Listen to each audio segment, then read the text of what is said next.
সোমবার 3 দিনের সফরে রাজ্যে আসছেন কেন্দ্রীয় স্বরাষ্ট্রমন্ত্রী অমিত শাহ। বুধবার পর্যন্ত রাজ্য বিজেপির শীর্ষ নেতৃত্ব, পদাধিকারী, সাংসদ, বিধায়ক এবং কলকাতা মহানগরীর দলীয় নেতৃত্বের সঙ্গে একের পর এক সাংগঠনিক বৈঠক করার সূচি আছে তার।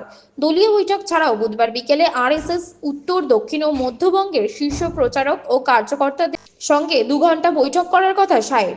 তবে এবারের সফরে কোনো জনসভা নেই কেন্দ্রীয় স্বরাষ্ট্রমন্ত্রীর। সূত্রের খবর, সোমবার সন্ধে 7:30টায় কলকাতা বিমানবন্দরে পৌঁছে সল্টলেক বিজেপি দফতরে পৌঁছে যাবেন শাহ।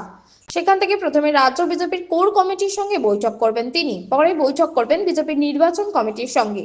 মঙ্গলবার দুপুরে প্রথমে সাংবাদিক সম্মেলন ও মধ্যাহ্নভোজের পর নির্দিষ্ট কয়েকজন শীর্ষ নেতার সঙ্গে বৈঠক করার কথা রয়েছে অমিত শাহর।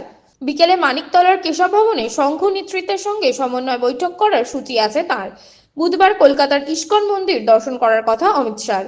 এরপর একটি হোটেলে রাজ্য বিধায়ক ও সাংসদদের সঙ্গে ঘণ্টাখানেক গুরুত্বপূর্ণ বৈঠকের পর মধ্যাহ্নভোজন করে 2:15 নাগাদ সায়েন্স সিটি পৌঁছে কলকাতা মহানগরীর মন্ডল, জোন, জেলা, রাজ্য স্তরের নেতৃত্বের সঙ্গে সভা করবেন তিনি।